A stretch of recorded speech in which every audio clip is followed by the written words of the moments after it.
பெரியார் பரவுவார், பற்றி கொள்வார், செல்லுமிடமெல்லாம் பற்றி கொள்வார், கேட்ட நெஞ்சங்களை எல்லாம் பற்றி கொள்வார். அது நெருப்பு தான். நெருப்பு சமைக்கவும் பயன்படும், எரிக்கவும் பயன்படும். ஒருவேளை நான் இந்த நாக்கிலே புற்றுநோய் வந்து இறந்து போய்விட்டால் நாளைக்கு இந்த கொள்கையை பின்பற்ற, எடுத்து சொல்ல, பரப்ப யாரும் முன்வர மாட்டார்களே, அச்சுறுத்தி விடுவார்களே என்று கவலைப்பட்டார். நல்ல வேளையாக அந்த நோயிலே இருந்து விடுபட்டு விட்டார் தந்தை பெரியார். எழுதி கொண்டே இருப்பார். திடீரென்று கையை உதறிக்கொண்டு வலியால் துடிப்பார். அவருடைய வலதுகை மணிக்கட்டிலே வலி அடிக்கடி வந்துவிடும். அவருடைய வலதுகை மணிக்கட்டிலே கல்லால் அடித்து விட்டார்கள்.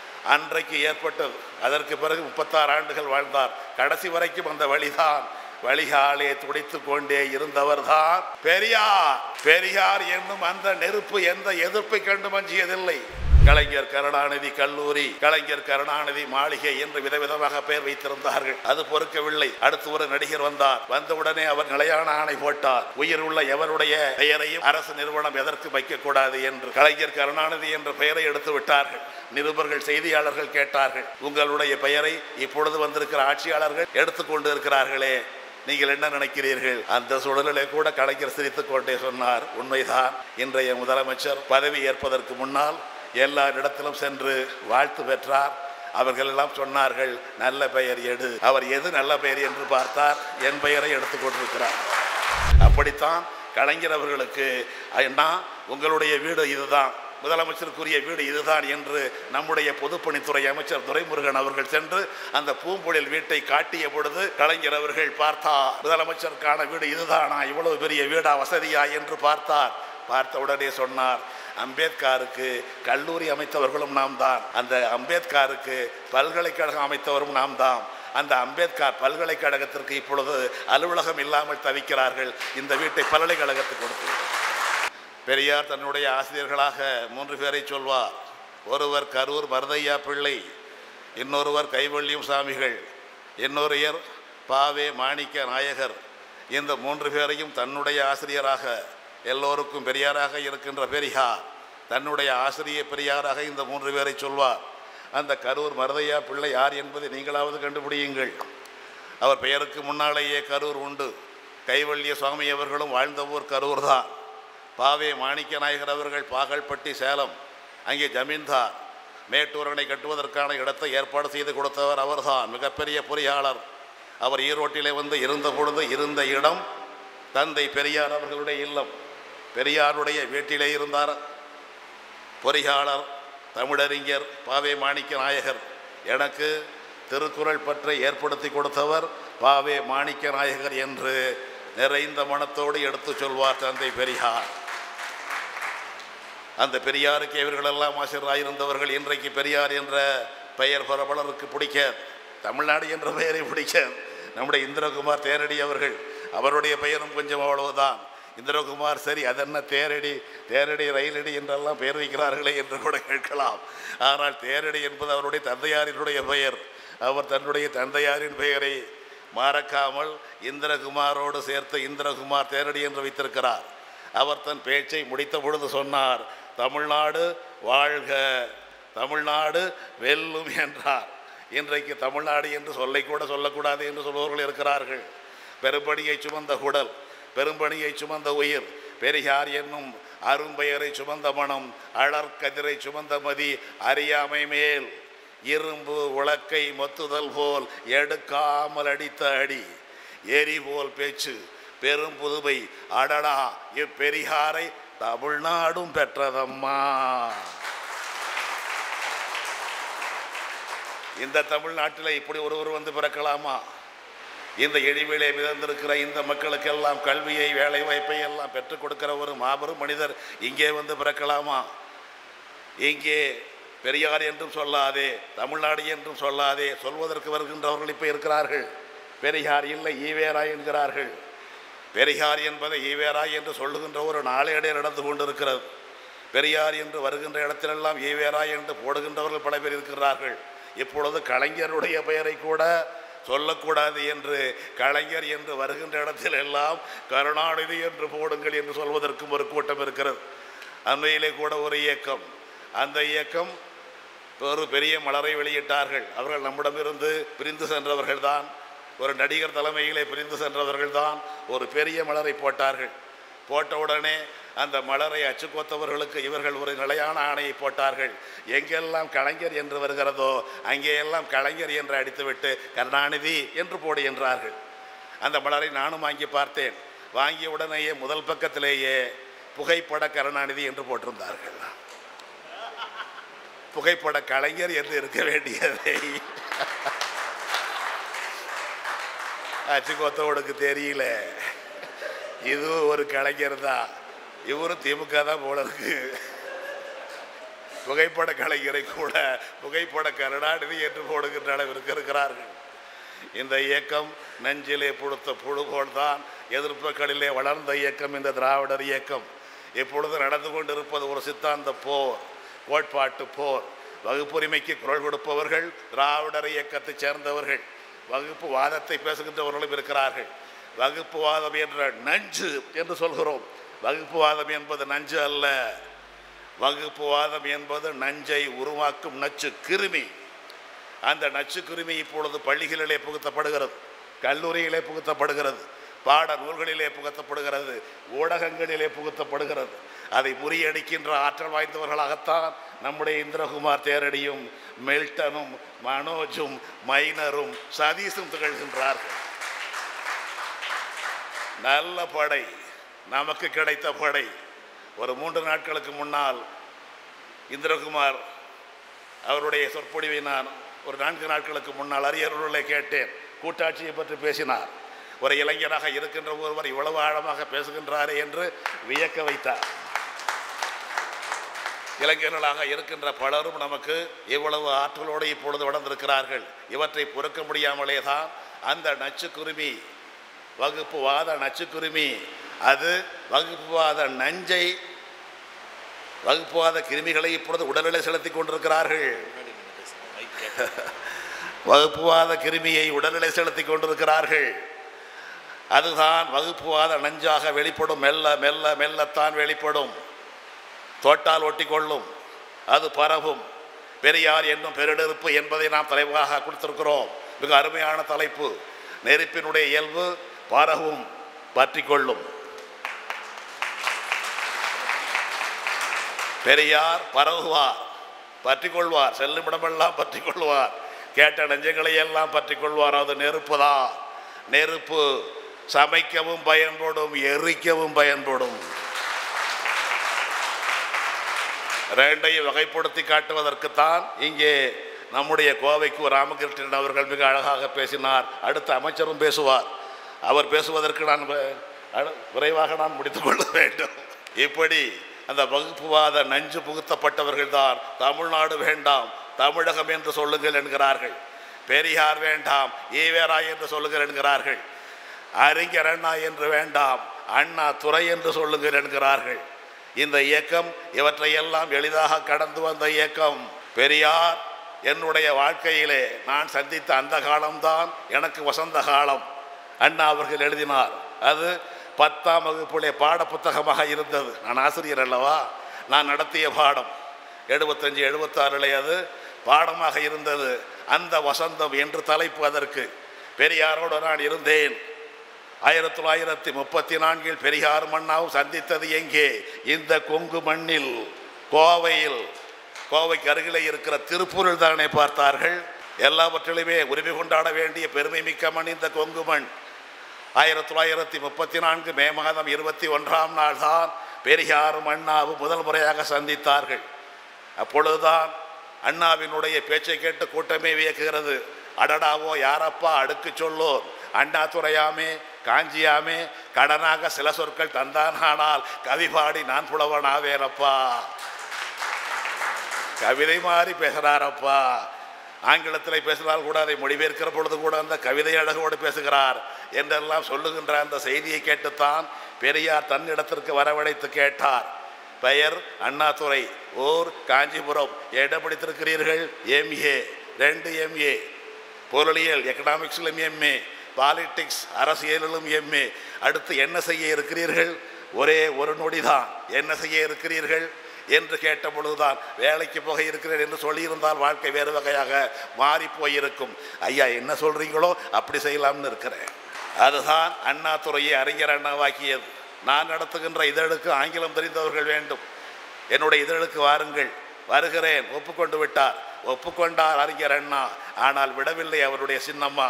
யாரோ ஒருத்தர் இருக்கிறான் ஈரோட்டில், அவன் என்னுடைய பையனை பிடித்துட்டு போகிறான்னு பார்க்குறான், விடமாட்டேன் என்று அவர்கள் போராடினார்கள். பிறகுதான் ஒரு 6 மாத போராட்டத்திற்கு பிறகு பூவாளூர் பொன்னம்பலனார் என்று ஒருவர், அவர்களையெல்லாம் நாம் நினைவுபடுத்த வேண்டும். நம்முடைய அமைச்சர் அவர்கள் முயற்சி எடுத்துக்கொண்டால் இளைஞர்களுக்கும் மாணவர்களுக்கும் இந்த இயக்கத்தினுடைய வரலாற்றை எடுத்துரைக்க வேண்டும். எப்பேற்பட்ட மனிதர்கள் எல்லாம் உருவாக்கிய அமைப்பு இந்த அமைப்பு என்பதை எடுத்து சொல்ல வேண்டும். இன்றைக்கு இருப்பது மட்டும்தான் திராவிடர் இயக்கம் என்று பல பேர் எண்ணிக்கொண்டிருக்கிறார்கள். இது கிளை, இலை, மலர். ஆனால் உள்ளே போய்கொண்டிருக்கிறது வேர், ஆணிவேர், சல்லிவேர் 1000 இருக்கிறது. அத்தனையும் மண்ணுக்குள்ளே மறைந்திருக்கிறது. மண்ணுக்குள் மறைந்திருக்கும் வேர்கள் யாருடைய கண்ணுக்கும் தெரிவதில்லை. மலரும் இலையும் தான் தெரியும், கிளை மட்டும் தான் தெரியும். அவற்றை சொல்லுகின்ற பொழுதுதான் ஒரு சித்தாந்த போருக்கு நாம் தயாராக முடியும். வகுப்புரிமை போரை எடுத்து சொல்லுகின்ற பொழுதுதான் வகுப்புவாத போரை முறியடிக்க முடியும். ஒரு இந்துத்துவா என்ற பெயரிலே இன்றைக்கு மனிதர்களை பிளவுபடுத்துகின்ற செயலை செய்து கொண்டிருக்கிறார்கள். அவற்றுக்கெல்லாம் நாம் இவற்றை எடுத்து சொல்ல வேண்டும். சொல்லுகிற பொழுதுதான் எப்பேற்பட்ட அண்ணா, எம்ஏ படித்த அண்ணா பெரியார் இடத்துல வந்து 7 ஆண்டு காலம் பணி செய்தார். ஈரோட்டிலே அவருடைய வீட்டிலே தன்னுடைய மனைவியும் அழைத்து கொண்டு, அண்ணா அவர்களுக்கு படிக்கின்ற பொழுதே திருமணமாகிவிட்டது, கல்லூரியில் படிக்கின்ற பொழுதே திருமணமாகிவிட்டது. மனைவியும் அழைத்து கொண்டு தான் வந்தார். நீங்கள் எல்லோருமே ஈரோட்டுக்கு சென்றிருப்பீர்கள். ஈரோட்டிலே போய் பாருங்கள். 3 அடுக்கு மாடி, பெரியாருக்கு சொந்தமான மாடி. பெரியார் என்பவர் பெரும்பணக்காரர், கோடீஸ்வரர். யார் வந்து பணம் கேட்டாலும் தன்னிடம் இருக்கின்ற 100 ரூபாய் நோட்டை கிழித்து கிழித்து கொடுப்பார். என்ன புதுசாக இருக்குது, 100 ரூபாய் நோட்டை கிழித்து கொடுத்தா 2 கையில் நம்ம கையில் கொடுத்துருவாங்க. அது இன்று. அன்றைக்கு அப்படி அல்ல. 50 ரூபா வேணும் என்று கேட்டால் 100 ரூபாய் நோட்டை 2ஆக கிழித்து உங்களுக்கு 50 உங்களுக்கு 50 கொடுத்து விடலாம். அப்படி நடைமுறை இருந்தது. 1 ரூபாயை பார்க்காத காலத்தில், 10 ரூபாய் என்பது எட்டாத உயரத்தில் இருந்த காலத்தில் 100 ரூபாய் நோட்டை கிழித்து கொடுத்தவர் தந்தை பெரியார். அப்படி வளர்த்தது இந்த இயக்கம். இனமான பேராசிரியரும் இங்கே சொன்னாரே நம்முடைய பொதுச் செயலாளர் கோவை ராமகிருஷ்ணன் அவர்கள், நாவலர் அவர்கள் துண்டோடு வருவார், கலைஞர் அவர்கள் துண்டோடு வருவார், இனமான பேராசிரியர் துண்டோடு வருவார். ஏன்? நீ போடுகிற துண்டு என் கழுத்தில், நான் போடுகிற துண்டு உன் கழுத்தில். சமத்துவம். இடுப்பிலே உள்ள துண்டை கழுத்திலே போடுவது. அந்த பேராசிரியர் அன்பழகன், இனமான பேராசிரியர், நாவலர் நெடுஞ்செழியன் இருவருக்கும் ஆசிரியராக இருந்தவர் கா. சுப்பிரமணிய பிள்ளை.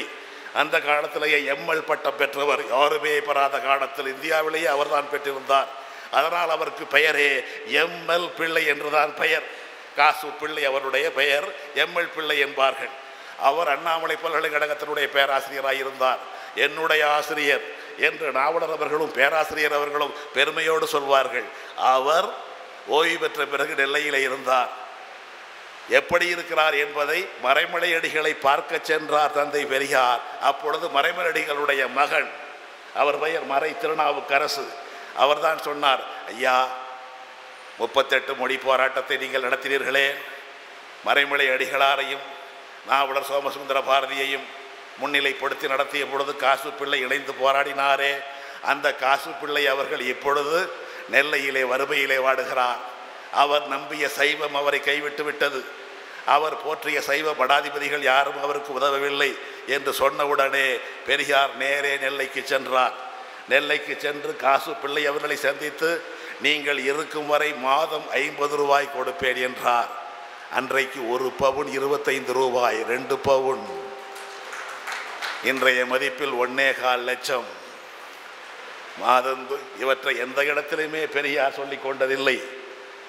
திராவிட மொழிநூல் ஞாயிறு தேவநேய பாவாணர், அவருக்கு வேலை நீக்கம். அவர் திராவிடத்தை பற்றி பேசியதனால், ஆரிய உயர்வை ஏற்றுக்கொள்ள மறுத்ததனால் அண்ணாமலை பல்கலைக்கழகத்தில் இருந்தவரை வெளியேற்றி விட்டார்கள். அவருக்கு எப்படி உதவினேன் பெரியார் சொல்லவே இல்லை. அந்த பாவாணரை அழைத்து சேலத்தில் 500 ரூபாய் பணமுடிப்பு கொடுத்தார். எத்தனை பவுன் என்று எண்ணிக்கொள்ளுங்கள், எவ்வளவு மதிப்பு என்று அதற்கு நீங்களே மதிப்பிட்டுக் கொள்ளுங்கள். அதே பாவாணர் வேலூர் பக்கத்திலே காட்டுப்பாடியில் இருந்தார். அந்த வழியிலே செல்லுகின்ற பொழுதெல்லாம் தொகை கொடுப்பாராம். அதையும் பெரியார் எங்கேயுமே எழுதியதில்லை. பாவாணர் தான் எழுதுகிறார். வேலூர் பக்கம் வருகிற பொழுது என் காட்டுப்பாடு இல்லத்திற்கு பெரியார் வருவார், 250 ரூபா கொடுப்பார். 250 ரூபா அன்றைய மதிப்பில் யாருக்குமே உதவாத கஞ்சன் என்று சொல்லப்படுகின்ற பெரியாரிடம் இருந்து இவ்வளவு பெரிய தொகையை பெறுவது எளிய செயலா? எழுதுகின்றவர் பாவாணர். இப்படி பெரும் செல்வராக இருந்த பெரியார், அந்த பெரியார் பகுத்தறிவை பேசினார், நாட்டு மக்களுக்கான கல்வியை வழங்கினார், வகுப்புரிமை என்ற கொள்கையிலே வெற்றி பெற்றார். இந்தி என்பது இங்கே திணிக்கப்பட்ட போது 1932 மொழி போரை 1.5 ஆண்டு காலம் நடத்தினார். 1.5 ஆண்டு காலம் நடத்திய அந்த போராட்டம் வெற்றி பெற்ற போராட்டம். கட்டாய இந்தி ஒழிக்கப்பட்டது. கட்டாய இந்தி ஒழிக்கப்பட்ட நாள் இன்றைக்கு உலக தாய்மொழி நாள். பிப்ரவரி 21, 1940 பிப்ரவரி 21 கட்டாய இந்தி ஒழிக்கப்பட்ட நாள். அதனால் காப்பாற்றப்பட்டது தமிழ் மட்டுமல்ல, இந்திய மொழிகள் எல்லாம். இந்திய மொழிகள் அனைத்தையும் பாதுகாத்து தந்த பெருமை பெரியார் அவர்களுக்கு உண்டு. அந்த பெரியாரை நீங்கள் முதலமைச்சர் பதவியை ஏற்றுக்கொள்ளுங்கள். காரணம், இந்தியை திணித்த ராசகோபாலாச்சாரியார் வீட்டுக்கு போய்விட்டார். அமைச்சரவை கலைக்கப்பட்டு விட்டது. அடுத்த அமைச்சராக வேண்டும் செல்வாக்குள்ளவர் நீங்க தான். அப்ப நீதி கட்சியினுடைய தலைவர் பெரியார், பொதுச் செயலாளர் அறிஞர் அண்ணா, அன்றைக்கு இருந்த ஆளுநர், அவருடைய ஆளுநருடைய பெயரை சொன்னால் நீங்கள் வியப்படைவீர்கள். அந்த ஆளுநர் வந்து கேட்டார், இந்த கோவையில் வந்து கேட்டார் ஒரு முறை, இன்னொரு முறை ஆளுநர் மாளிகைக்கு அழைத்தும் கேட்டார், நீங்கள் முதலமைச்சர் பதவியை ஏற்றுக்கொள்ளுங்கள். பெரியார் மறுத்துவிட்டார். பதவியை ஏற்பது என்னுடைய வழக்கமல்ல, இந்த பதவியை பயன்படுத்தி மற்றவர்களை கொண்டு வேலை வாங்குவதுதான் என்னுடைய வேலையை தவிர அந்த பதவியில் அமர்வது என்னுடைய வேலை அல்ல என்று மறுத்துவிட்டார். பெரியாரை முதலமைச்சர் பதவியை ஏற்றுக்கொள்ளுமாறு கேட்ட அவர் நம்முடைய கோவையிலே இந்த நிகழ்ச்சி நடக்கின்ற இதே அவினாசி சாலையிலே அருகிலே இருக்கின்ற ஒரு பகுதியினுடைய பெயருக்குரியவர் அவர். ஹோப் காலேஜ், பீளமேட்டில் இருக்கிறதே ஹோப் காலேஜ், அவருடைய பெயர் தான். அன்றைய ஆளுநர் சர் ஆர்தர் ஹோப், அவருடைய பெயரிலே உள்ளதுதான் இந்த ஹோப் காலேஜ். இன்றைக்கு அங்கே ஹோப்பும் இல்லை, காலேஜும் இல்லை. அந்த ஹோப்பின் பெயரிலே காலேஜ் வச்சு நடத்தியவர் நாங்கள் இருக்கிற சூலூரில், சூலூருக்கு அருகில் களங்களிலே பிறந்த ஜிடி நாயுடு வைத்த பெயர் அது. ஜிடி நாயுடு தான் ஜெர்மனுக்கு சென்று ஆட்டோமொபைல் படித்தவர். அவர் அன்றைய ஆளுநர் ஆர்தர் ஹோப் பெயரிலே ஒரு கல்லூரியை இங்கே உருவாக்கினார். ஆர்தர் ஹோப் சொன்னார், நாயுடு உங்கள் பெயரிலேயே கல்லூரியை வையுங்கள். இல்லை ஆளுநரே, உங்கள் பெயரில் தான். அந்த கல்லூரி பிறகு 2ஆக பிரிக்கப்பட்டது. அதுதான் அரசு பாலிடெக்னிக் ஜிபிடி, இன்னொன்று அரசு பொறியியற் கல்லூரி ஜிசிடி. இன்றைக்கு அங்கே ஹோப் காலேஜ் இருந்த இடமே தவிர இன்றைக்கு இல்லை. அந்த சர் ஆர்தர் ஹோப் தான் பெரியாரிடத்திலே வந்து கேட்டுக்கொண்டார், முதல்வர் பதவியை ஏற்றுக்கொள்ளுங்கள். அந்த பெரியாருக்குத்தான் நாக்கிலே புற்றுநோய் வந்து விட்டது. புற்றுநோய் வந்தவுடனே எல்லோருமே மகிழ்ச்சி அடைந்தார்கள். சாதி இல்லைன்னு சொன்ன, எல்லோத்துக்குமே சமத்துவத்தை வலியுறுத்திய ராமசாமி நாய்க்கனுக்கு வாய்க்கில் வந்துருச்சே புற்று, அதிலேயே போயிடுவார் என்றெல்லாம் எண்ணிக்கொண்டிருந்த பொழுதுதான் எதற்குமே அஞ்சாத நஞ்சம் படைத்த பெரியார், ஒருவேளை நான் இந்த நாக்கிலே புற்றுநோய் வந்து இறந்து போய்விட்டால் நாளைக்கு இந்த கொள்கையை பின்பற்ற எடுத்து சொல்ல பரப்ப யாரும் முன்வர மாட்டார்களே, அச்சுறுத்தி விடுவார்களே என்று கவலைப்பட்டார். நல்ல வேளையாக அந்த நோயிலே இருந்து விடுபட்டு விட்டார் தந்தை பெரியார். எந்த நோய் தன்னுடைய எதிர்கால பணியை இங்கே சொன்னாரே, கோவைக்கு ராமகிருஷ்ணன் அவர்கள், எனக்குத்தான் வயசாகிவிட்டது, என்னுடைய இயக்கத்துக்கு வயதாகவில்லை என்று. இன்றைக்கும் வளர்ந்து கொண்டே இருக்கிற திராவிடர் இயக்கம். ஒருவேளை அன்றைக்கு அந்த புற்றுநோயில் இறந்து போயிருந்தால் எப்பேற்பட்ட ஈரோட்டு கோடீஸ்வரன் ஈவே ராமசாமி நாய்க்கரே இது போன்ற கருத்துக்களை பேசியதனாலே நாக்கிலே புற்று வந்து செத்தார், நீல ஏமாத்திரம் என்று சொல்லியே அச்சுறுத்தி இருப்பார்கள். அதற்கு இடம் தராமல் மீண்டு விட்டார். ஆனால் கடைசி காலம் வரை பெரியார் எழுதுகின்ற பொழுது எழுதி கொண்டே இருப்பார். திடீரென்று கையை உதறிக்கொண்டு வலியால் துடிப்பார். அவருடைய வலது கை மணிக்கட்டிலே வலி அடிக்கடி வந்துவிடும். அவருடைய வலது கை மணிக்கட்டிலே கல்லால் அடித்து விட்டார்கள். நான் கூட நேற்றைக்கு பேசினேன், திண்டுக்கல்லிலே பேசினேன். அந்த திண்டுக்கல்லுக்கு அருகிலே இருக்கிற சின்னாலப்பட்டியிலே தான் பெரியார் வந்து பேசுகிற பொழுது வந்துட்டான், சாதி இல்லைங்கிறவன் வந்துட்டான், மதம் இல்லைங்கிறவன் வந்துட்டான், நம்மளெல்லாம் சிந்திக்க வைக்கிறானா வாங்கிக்கோ என்று கல்லால் குறிபார்த்து அடித்தார்கள். அடித்தது எங்கெங்கேயோ போனது. ஒரு கல் அவருடைய மணிக்கட்டிலே பட்டு விட்டது. அன்றைக்கு ஏற்பட்டது. அதற்கு பிறகு 36 ஆண்டுகள் வாழ்ந்தார். கடைசி வரைக்கும் அந்த வழிகாலே துடித்து கொண்டே இருந்தவர் தான் பெரியார். பெரியார் என்னும் அந்த நெருப்பு எந்த எதிர்ப்பை கண்டு மஞ்சியதில்லை. அதே போலத்தான் அறிஞர் அண்ணா அவர்கள் அவருடைய பிறப்பை கேவலப்படுத்தி வீட்டிலே எழுதி வைத்தார்கள். எவன் என் வீட்டிலே எழுதி வைத்திருக்கிறான், ரெண்டில் ஒன்று பார்த்து விடுவேன் என்று கேட்டிருந்தால் அவர் அண்ணா துறையாக மாண்டு போயிருப்பார், வரலாற்றில் இருந்து மறைந்து போயிருப்பார். யாரோ எழுதி வைத்திருக்கிறார்கள். என்னை நீ கேவலப்படுத்துகிறாய், என்னை கேவலப்படுத்துவதனால் உனக்கு மகிழ்ச்சி என்றால் உன்னுடைய மகிழ்ச்சிக்கு நான் காரணமாயிருக்கிறேன், அது போதும். இரவிலே இது பலருடைய கண்ணுக்கு படாமல் போய்விடுமே, வையுங்கள் ஒரு விளக்கை, உபயம் அண்ணாதுரை என்று எழுதுங்கள். எழுதி வைத்தார் அண்ணா. அப்படித்தான் கலைஞர் அவர்கள் பட்ட காயங்கள் என்ன கொஞ்சமா? கடைசி வரைக்கும் ஒற்றை கண்ணோடு இருந்தவர் தான் கலைஞர் என்ற உண்மை உங்களுக்கு தெரியுமா? 1958 ஏற்பட்டது அந்த ஒற்றை கண். அந்த கண் பார்வை இல்லாமல் தான். நீங்கள் வேண்டுமானால் முயற்சி பண்ணி பாருங்கள்.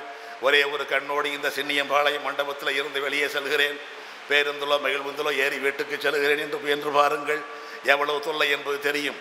அந்த ஒரு கண்ணை வைத்துக் கொண்டுதான் ஆயிரக்கணக்கான பக்கங்களை எழுதியவர் கலைஞர்.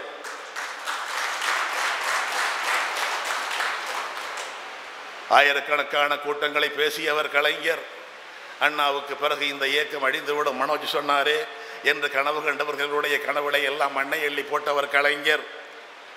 முந்தைக்கு முந்தை அதன் முந்தைய ஆற்றை முச்சி முறைமுகத்த எந்தைக்கு தந்தை அவன் தந்தை இந்தந்தை பெற்ற புகழ் கந்தைக்கும் சோற்றுக்கும் இல்லாமை சேற்றில் கரைந்தெடில் என் மைந்தரின் மைந்தருக்கு வைப்பேன் விடுதலை வாழ்வினையே என்று வாழ்ந்தவர் கலைஞர். எனக்கு பிறகு என் மைந்தன் வருவான், மைந்தனுக்கு மைந்தன் வருவான் பார்க்கிறோம். இன்றைக்கு அவருடைய மைந்தர் முதல்வர் மு க ஸ்டாலின் அவர்களுக்கு பிறந்த நாள். இன்றைக்கு 72 ஆண்டு நிறைவு. 73ஆம் ஆண்டு பிறக்கிறது. 44 வயதிலே அவர் சென்னை மாநகராட்சியினுடைய மேயராக ஆனார். சென்னை மாநகராட்சியினுடைய 44வது மேயர் யார்? இன்றைய முதல்வர் மு க ஸ்டாலின். அன்றைக்கு அவருக்கு வயது என்ன? அதுவும் 44 தான். 44வது மேயரும் அவர்தான். 44 வயதிலே பதவியேற்றவரும் அவர்தான். அவருடைய தந்தை தான் கலைஞர். அந்த கலைஞர் அவர்கள் அண்ணாவுக்கு பிறகு முதலமைச்சரானார். முதலமைச்சரான பொழுது பலரும் அவர் மேல் வைத்த பற்றாலே கலைஞர் கருணாநிதி கல்லூரி, கலைஞர் கருணாநிதி மாளிகை என்று விதவிதமாக பெயர் வைத்திருந்தார்கள். அது பொறுக்கவில்லை. அடுத்து ஒரு நடிகர் வந்தார். வந்தவுடனே அவர் நிலையான ஆணை போட்டார், உயிர் உள்ள எவருடைய பெயரையும் அரசு நிறுவனம் எதற்கு வைக்கக்கூடாது என்று. இன்றைக்கும் நீங்கள் சென்னை போனால், அண்ணா சாலை போனால், நந்தனத்தில் இருக்கின்ற மாளிகை இன்றைக்கும் இருக்கிறது. அமைச்சர் அவர்களுக்கு தெரியும், ராமகிருஷ்ணன் அவர்களுக்கு தெரியும். அது அன்றைக்கு கலைஞர் கருணாநிதி மாளிகை. இன்றைக்கு அதற்கு பெயர் வேறு. கலைஞர் கருணாநிதி மாளிகை என்று உட்பட எல்லா கலைஞர் கருணாநிதி என்பது எப்படி இந்த புகைப்பட கலைஞரையே புகைப்பட கருணாநிதி ஆக்கிறார்களோ அந்த பரம்பரை. கலைஞர் கருணாநிதி என்ற பெயரை எடுத்து விட்டார்கள். மற்றவர்களாக இருந்தால் வீட்டிலே போய் முடங்கி இருப்பார்கள். என் மேலே அன்பு வைத்து எப்படியெல்லாம் பெயர் வைத்திருந்தார்கள், இப்படி என்னை வரலாற்றில் இருந்து மறைக்கிறார்களே, சதி செய்கிறார்களே, என்னாலே ஆளாக்கப்பட்டவர்கள் இப்படி ஒரு அடிவை நடத்துகிறார்களே என்று வருத்தப்பட்டிருப்பார்கள். நிருபர்கள், செய்தியாளர்கள் கேட்டார்கள், உங்களுடைய பெயரை இப்பொழுது வந்திருக்கிற ஆட்சியாளர்கள் எடுத்துக்கொண்டு இருக்கிறார்களே, நீங்கள் என்ன நினைக்கிறீர்கள்? அந்த சூழலிலே கூட கலைஞர் சிரித்து கொண்டே சொன்னார், உண்மைதான். இன்றைய முதலமைச்சர் பதவி ஏற்பதற்கு முன்னால் எல்லா இடத்திலும் சென்று வாழ்த்து பெற்றார். அவர்கள் எல்லாம் சொன்னார்கள், நல்ல பெயர் எடு. அவர் எது நல்ல பெயர் என்று பார்த்தார், என் பெயரை எடுத்துக்கொண்டிருக்கிறார்.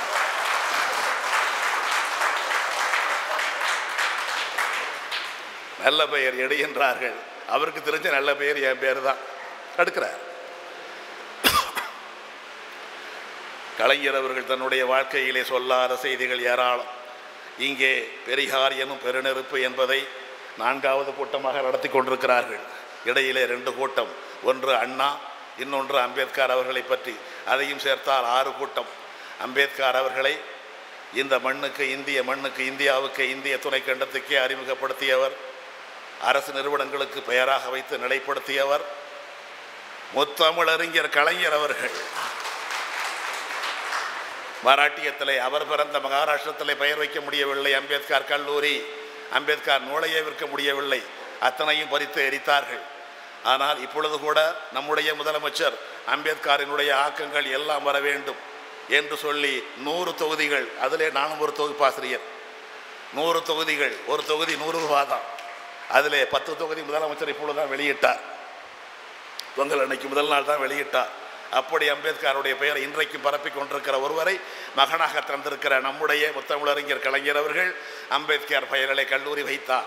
அம்பேத்கர் பெயரிலே ஒரு பல்கலைக்கழகம் வைத்தார். அன்றைய பொதுப்பணித்துறை அமைச்சர், இன்றைக்கு அவர் தான் பொதுப்பணித்துறை அமைச்சர் துரைமுருகன் அவர்கள், ஐயா அண்ணே அண்ணே எல்லா முதலமைச்சரும் பெரிய பெரிய வீடுகளில் இருக்கிறார்கள், நீங்கள் ஒரு ஸ்ட்ரீட் ஹவுஸ் தெரு வீட்டில் இருக்கிறீங்களே, மகிழ்வுந்தில் வந்து இறங்கினால் வீட்டுக்குள்ளே தான் போகணுமே தவிர மகிழ்வுந்து வீட்டுக்குள்ளே போகாது, அவர் மட்டும்தான் போக முடியும். இப்படி இந்திய முதல்வர்கள் யாருமே இல்லை. அமைச்சர்களாகிய நாங்களே பெரிய பெரிய வளமனைகளில் இருக்கிறோம், வசதிமிக்க இல்லங்களில் இருக்கிறோம், அரசே வழங்கி இருக்கிறது. முதலமைச்சராக இருக்கின்ற நீங்கள் இந்த சின்ன வீட்டில் இருக்கிறீர்களே, மிகச்சிறிய வீடு என்று சொல்ல சொல்ல அவர் மறுத்து கொண்டே இருந்தார். ஒரு கட்டத்தில் இந்திய தலைமை அமைச்சர் பிரதமரே வருகிறார், இந்திய தலைவர்கள் எல்லாம் வருகின்றார்கள், நீங்கள் கொஞ்சம் அதற்கு கொஞ்சம் ஒப்புக்கொள்ள வேண்டும் என்று கேட்டவுடனே சரியா செஞ்சிரியா என்று சொல்லிவிட்டார் நம்முடைய கலைஞர் அவர்கள். அதே போல பூம்பொழில் என்ற வீடு, பூம்பொழில் என்ற வீட்டை விரிவுபடுத்தி முதலமைச்சருக்கான வீடு என்று விரிவுபடுத்தி விட்டார்கள். விரிவுபடுத்தி முதலமைச்சருக்கான வீடு அல்லவா, மிகச்சிறப்பாக செய்து விட்டோம் அல்லவா, அதனை பார்ப்பதற்கு அவரே வந்து சரி என்று சொல்லிவிட்டால் பிறகு அங்கே வந்து குடியேறி விடலாம் என்ற எண்ணத்தில் வந்து ஒரு முறை பார்த்துருங்க என்று அழைத்து சென்றார்கள். இந்த செய்தியெல்லாம் பேசப்படாத செய்திகளாய் போய்விட்டது. அண்மையிலே கூட முரசொலியிலே நான் எழுதினேன், கலைஞருடைய வரலாற்றிலே பேசப்படாத செய்திகள் தான் ஏராளம். கலைஞர் அவர்கள் தன்னுடைய திரைப்பட வாழ்க்கை தொடங்கியது இங்கே. அண்ணா எப்படி ஈரோட்டிலே பெரியாரோடு 6 ஆண்டுகள் முழுமையாக 7ஆம் ஆண்டு வரை இருந்தவர் எப்படியோ அப்படித்தான் கலைஞர் அவர்கள் ஓராண்டு காலம் இருந்தார். கடைசி காலம் வரைக்கும் அவருடைய உதவியாளர் நித்தியை கூப்பிட்டு யாரேனும் இந்த கொள்கையில் ஆழமான பற்றுடையவர்களாக இருந்தார், நித்தி எனக்கு ஐயா எடுத்து கொடுத்த அந்த கருப்பு சட்டை கொண்டு வா என்று காட்டுவார். அது உதிர்ந்து போகிற நிலையிலே இருக்கிற கருப்பு சட்டை, அந்த சட்டை இந்த சட்டை எனக்கு ஐயா எடுத்து கொடுத்த சட்டை, நான் அவரிடத்திலே பணியாற்றிய பொழுது எடுத்து கொடுத்த சட்டை என்று சொல்லுவது அவருடைய வழக்கம். இங்கே சிங்கானூரில் இருந்தார், 2 ஆண்டு காலம் இருந்தார். அங்கே நடந்த செய்திகளை பற்றி பெரும்பாலும் அவர் வெளிப்படுத்தவே இல்லை, அத்தனையும் துயரமான செய்திகள். இங்கே கழக மாநாடு, மண்டல மாநாடு நடந்த பொழுது அதனுடைய மலர்தூக்கும் பணியை என்னிடத்திலே ஒப்படைத்திருந்தார்கள். நானும் நண்பர் தேவராஜ் அவர்களும் தான் அங்கே சென்றோம். அப்பொழுது அந்த வீட்டுக்குரிய அண்ணாசாமி இல்லை, அவருடைய மனைவி இருந்தார். அவர்கள் எங்களுக்கு கலைஞர் அவர்களும் அவருடைய துணைவியார் அவர்களும் எழுதிய கடிதங்களை எல்லாம் கொண்டு வந்து போட்டார்கள். அங்கே நடந்த நிகழ்ச்சிகளை எல்லாம் சொன்னார்கள். நெஞ்சுக்கு நீதியில் இல்லையே, எந்த நூலிலும் அவர் எழுதவில்லையே, அத்தனையும் கண்ணிலே கண்ணீர் வரவழைக்கும் நிகழ்ச்சிகள். ஒருவேளை அந்த துயரமான நிகழ்ச்சிகளை அவர் மறக்க விரும்பியிருக்கலாம், என்ன காரணமோ தெரியவில்லை, இடம்பெறவில்லை. அதை கூட இன்று வரை நான் யாரிடத்தும் வெளிப்படுத்தவே இல்லை. அதை சொன்னால் கலைஞரிடத்தில் தான் சொல்ல வேண்டும். அவரே சொல்ல மறுத்த செய்திகளை நான் சொல்லக்கூடாது என்ற ஒரு நாகரிகத்தின் அடிப்படையில் இருந்தேன். அப்படித்தான் கலைஞர் அவர்களுக்கு அண்ணா உங்களுடைய வீடு இதுதான், முதலமைச்சருக்குரிய வீடு இதுதான் என்று நம்முடைய பொதுப்பணித்துறை அமைச்சர் துரைமுருகன் அவர்கள் சென்று அந்த பூம்பொழில் வீட்டை காட்டிய பொழுது கலைஞர் அவர்கள் பார்த்தார், முதலமைச்சருக்கான வீடு இதுதானா, இவ்வளவு பெரிய வீடா, வசதியா என்று பார்த்தார். பார்த்த உடனே சொன்னார், அம்பேத்கருக்கு கல்லூரி அமைத்தவர்களும் நாம் தான், அந்த அம்பேத்கருக்கு பல்கலைக்கழகம் அமைத்தவரும் நாம் தான், அந்த அம்பேத்கர் பல்கலைக்கழகத்திற்கு இப்பொழுது அலுவலகம் இல்லாமல் தவிக்கிறார்கள், இந்த வீட்டை பல்கலைக்கழகத்துக்கு கொடுத்து. பெரியாரின் தொண்டர் அவர், அம்பேத்கரின் எரிமலை எண்ணமும் எழும்புயல் செயலும் விரிவுலகத்தையே விழிப்புற வைத்தன என்று பாடியவர் பாரதிதாசன். பெரியாரினுடைய கருத்தை அப்படியே உள்ளத்தில் ஏந்தி அதையே அப்படியே உரைநடையாக்கியவர் அறிஞர் அண்ணா, கவிதையாக்கியவர் பாவேந்தர் பாரதிதாசன், செயல்படுத்தி காட்டியவர் முத்தமிழறிஞர் கலைஞர் அவர்கள். அவருடைய மைந்தருக்கு இன்றைக்கு 72 ஆண்டு நிறைவு. அவருடைய வாழ்க்கையும் அப்படித்தான். 76ஆம் ஆண்டு காலம் அவருடைய 9ஆம் நம்பர் பிளாக், கோவை ராமகிருஷ்ணன் அவர்கள் எல்லாம் சிறையில் இருந்த அந்த வாழ்க்கை என்பதை கேட்டால் கோவையிலே அப்படிப்பட்ட துன்பம் இல்லை, கோவையிலே இல்லை. ஆனால் சென்னையிலே அவர்கள் பட்டது. நம்முடைய முதல்வர் அவர்களை எப்படியும் சிறையை விட்டு வெளியே உடல் மட்டும்தான் போக வேண்டும், உயிரோடு போய்விடக்கூடாது என்ற எண்ணத்தோடு அவரை அடித்து துவைத்த அந்த மிருகங்கள் எல்லாம் காவல்துறையில் இருந்தன. என் தம்பியை விட்டடு என்று அவர் மேலே விழுந்து அவர் மேல் விளையிருந்த அடிகளை ஏற்றுக்கொண்டு இறந்து போனவர் தான் வீரமறவன் சிட்டி பாபு. அந்த சிட்டி பாபு மறைந்து போனார். அவர் மறைந்ததால் முதலமைச்சர் இப்பொழுது நமக்கு கிடைத்திருக்கிறார், இப்பொழுது வாழ்ந்து கொண்டிருக்கிறார்.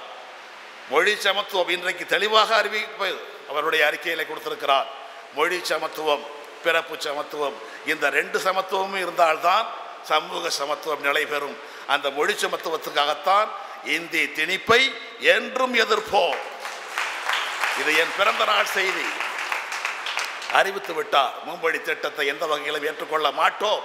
பிறப்பு சமத்துவம், எந்த ஒருவரிடமும் என்னுடைய மொழி உயர்ந்த மொழி தேவமொழி என்றால் அதை எதிர்த்து கேட்டு நில்லுங்கள். அதுதான் திராவிடர் இயக்கம். எந்த ஒருவரும் நான் உங்களுக்கு விபூதியை தூக்கி போடுவேன், எங்கள் சமஸ்கிருதத்தில் மந்திரம் சொல்லுவேன் என்று சொன்னால் நான் உங்களை விட உயர்ந்தவன் என்று நீங்கள் இரட்டை கையை கும்பிட்டால் நான் ஒற்றை கையை ஆட்டுவேன். உங்கள் வீட்டு திருமணத்திற்கு நாங்கள் நீங்கள் அனுப்பிய வாகனத்திலே வருவோம், நீங்கள் கொடுக்கிற பணத்தை நாங்களே கேட்டுக்கொண்டு பெறுவோம், எங்களுடைய தேவ பாஷையிலே மந்திரம் சொல்வோம். ஆனால் நீங்கள் சமைத்த உணவை தொட்டு கூட பார்க்க மாட்டோம். சூத்திரன் சமைத்ததை தீட்டான உணவை தொடக்கூட மாட்டோம். 21ஆம் நூற்றாண்டிலும் இன்றைக்கும் செய்கிறார்கள். பிறப்பு வழி சமத்துவத்தை மறுக்கிறார்கள். அவர்களை நாம் அழைக்கிறோம். சுயமரியாதை திருமண சட்டம் நடைமுறைக்கு வந்து விட்டது. 50 ஆண்டுக்கு மேலாகிவிட்டது. அறிஞர் அண்ணா நிறைவேற்றிய சட்டம். பெரியாரை பேசுகிறோம், அண்ணாவை பேசுகிறோம், கலைஞருக்காக உயிரை கொடுப்போம், முதலமைச்சருக்காக எந்த இழப்பையும் சந்திப்போம் என்று சொல்கின்றவர்கள் முதலிலே நம்முடைய வீட்டு திருமணங்களிலே வாழ்வியல் சடங்குகளிலே வடமொழிக்கு இடம் இல்லை, புரோகிதனுக்கு இடம் இல்லை. அதுதான் பிறப்பு வழி சமத்துவம். 2 கையால் நாங்கள் கும்பிடுவோம், நீ ஒத்த கையை ஆட்டுவாய். எங்கள் வீட்டிலே சமைத்த உணவை நீ தொட்டு பார்க்காமல் அரிசி பச்சையாக கொடு, காய்கறி பச்சையாக கொடு என்று பச்சையாக வாங்கி செல்வாய். 21ஆம் நூற்றாண்டிலும் இப்படி ஒரு மனித தீண்டாமையா? நான் உயர்ந்தவன் என்று சொல்லுகின்ற ஒரு இருமாப்பா, அதை முறியடிப்பதற்கு வந்ததுதான் எங்களுடைய திராவிடர் இயக்கம். அதனுடைய வீர மரவண்ணா பெரியார் என்ற பெரு நெருப்பு அதனிலே சுடரேந்தி நிற்கிறது திராவிட முன்னேற்ற கழகம். வெளிச்சம் மூட்டுக் கொண்டிருக்கிறார் கலைஞர். அவருக்கு ஒரு நல்ல தளபதி கிடைத்திருக்கிறார் அமைச்சர் செந்தில் பாலாஜி. நன்றி.